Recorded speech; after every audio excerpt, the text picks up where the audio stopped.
What's going on, everybody? Welcome back to Marriage and Medicine. This week, I would like to talk about the road to medicine by way of an HBCU. As you can see, I'm repping the Norfolk State. That's where I went for undergrad. So I was able to go there under a full scholarship, essentially, which was a very great opportunity altogether. I knew I wanted to go to medical school since high school, so I kind of knew what path I wanted to be on from that standpoint. I feel as though there was a lot of stigma in terms of seeing whether or not you would be competitive enough to get to medical school by way of an HBCU. I'm basically here to kind of debunk that. You are just as competitive going to an HBCU as you are going to a predominantly white institution altogether. So definitely do not make that reason be something that leads to you not going to an HBCU. And the reason that I say that is because when you get to the point where you're getting into like junior year, senior year, you're taking the MCAT. And the MCAT is something that is a standardized test that compares you to all of the other applicants that you're going against. So it is a way to make yourself stand above or show that you are equal to some of the other individuals when it comes to basically taking a test. Of course, your GPA, your extracurriculars, all those kind of things go along with it as well. But that is something that they kind of measure your ability, your knowledge base from. So that's a good thing from that standpoint. As for me, when I got into Norfolk State, I signed up to be a biology pre-professional major, and I had a minor in chemistry as well.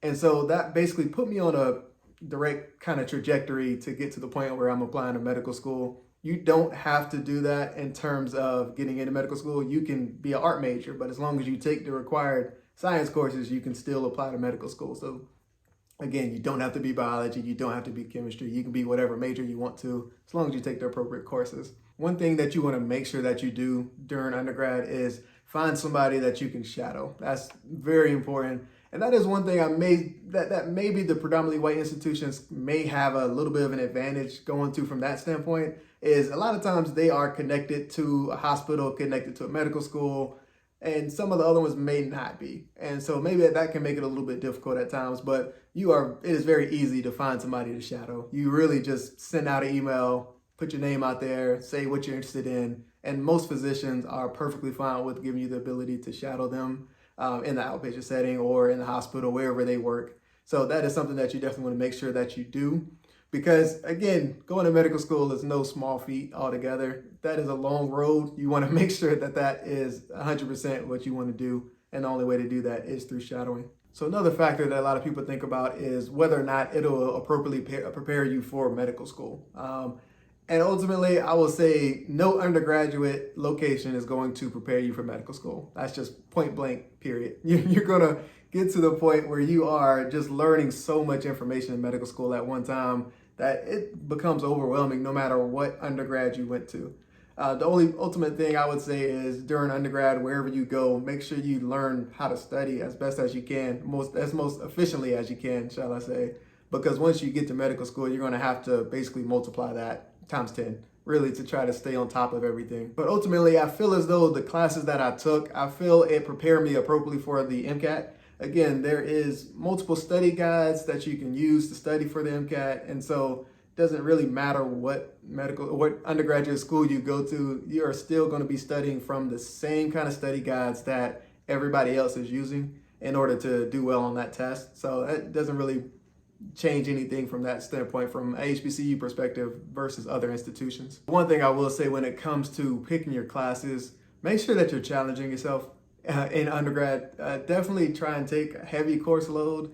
Try and take multiple science classes, multiple biology classes, whatever it is from that standpoint, because once you get to medical school, you will be taking multiple classes at the same time, and it's going to be heavy material. So definitely challenge yourself during undergrad. I'm not saying that you can't go out and have fun. You definitely want to enjoy college, but make sure that you are setting yourself up and building yourself up to the point where you are conditioning yourself for a heavy course load and the rigors of medical school altogether. That'll definitely be very beneficial when it comes to that time. Another thing that I would say to try and make yourself stand out as an applicant is make sure that there is a medical school that's close or affiliated with your college that you end up going to, make sure that you are heavily involved in basically different programs at that location.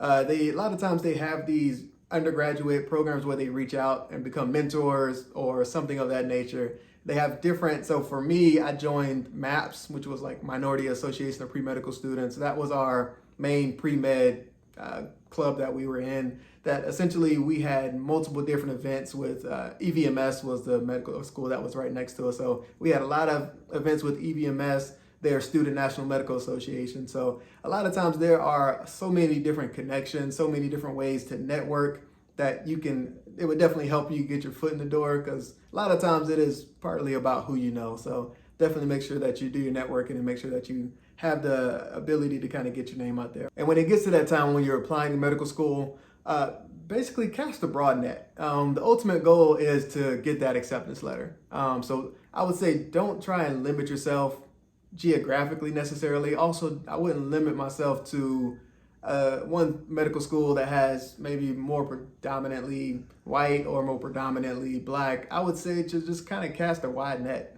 Try to see which location you would see yourself as an appropriate fit for. If you can get, the more interviews you can get, the better, because you get an opportunity to actually be immersed in that location and really see what the environment is like and see whether that's something that you can see yourself going to. Also, of course, keep in mind money, the amount of money that the school is going to cost. So if you have two equal schools, but one costs just a significant amount more, then I mean, why would you go to that one compared to the other one? But just definitely keep all those kind of things in mind as you get to that point.